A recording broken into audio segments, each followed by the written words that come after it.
नमस्कार मित्रांनो, नवीन ब्लॉगमध्ये तुमचं स्वागत आहे. आम्ही आज जातो आहेत दिग्गीला.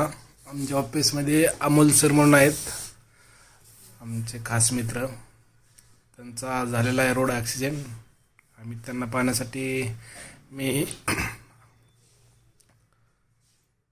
आयुका सर, दादा, अपरा सर, आम्ही चौघजण जातो. आता आम्ही आहोत विश्रांतवाडी चौकामध्ये. इथे खूप मोठा सिग्नल आहे. आता आम्ही चौक पास करून पुढे जातोय. मच्छी मार्केटजवळ आता आम्ही आहोत. आज सकाळी समजलं आम्हाला की अमोल सरचा 11:30 वाजता ॲक्सिडेंट झाला आहे. बाईकवरून ते पडले आहेत. त्यांना कोणत्या तरी दुसऱ्या बाईकनं कट मारल्यामुळे त्यांचा तिथं ॲक्सिडेंट झाला आहे.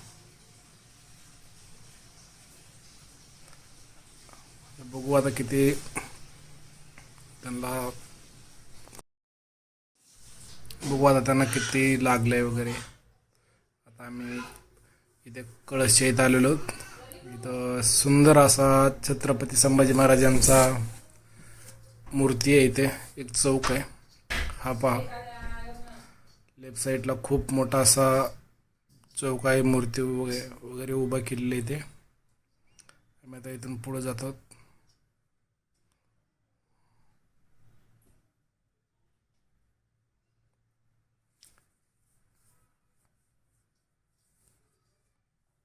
पावसाने सुरुवात केलेली आहे.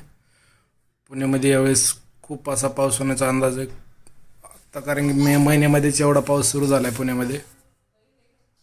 आता आम्ही दिग्गी रोडवरती आहेत, दिग्गी आळंदी रोडवरती. इथे आर्मीची साईडला अशी खूप मोठी बॉम्ब वगैरे बनतात असं ऐकतोय. हे बघा, स्कूल वगैरे इथे, ब्रो स्कूल. पाऊस थोडा वाढतोयच. आता आम्ही इथे लोकेशन घेण्यासाठी थांबलो, कारण की इथून पुढं आम्हाला रस्ता माहीत नव्हता. खूप छोट्या अशा गल्लीमध्ये रस्ता. दादांनी सागर म्हणून मित्र आहेत, त्यांना कॉल केला आहे लोकेशन पाठवा म्हणून. त्यांनी आम्हाला पाठवलं म्हणलं, पण लोकेशन आलं नाही. कॉलवरच त्यांनी सांगितलं की गजानन महाराज मंदिरापासून आतमध्ये या म्हणून. आम्ही आता इथून आतमध्ये टर्न मारतोय.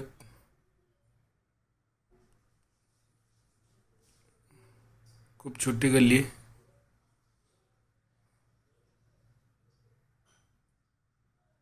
आणि हाच गल्लीला डेड एंडलाच त्यांची रूम आहे.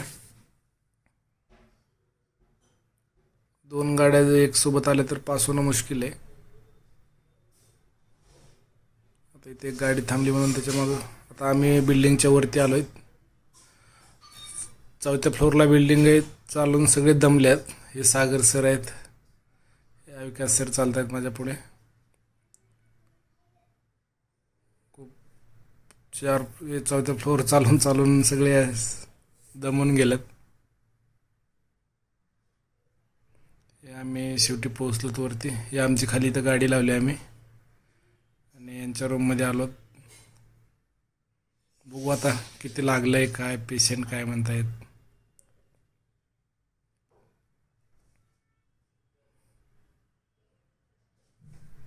त्यांचे भाऊ पण आहेत, ते पण गाडीवर होते. दोघं पण पडल्यात. हे बघा अमोल सर, एवढं नाही लागलं, नॉर्मलच आहे.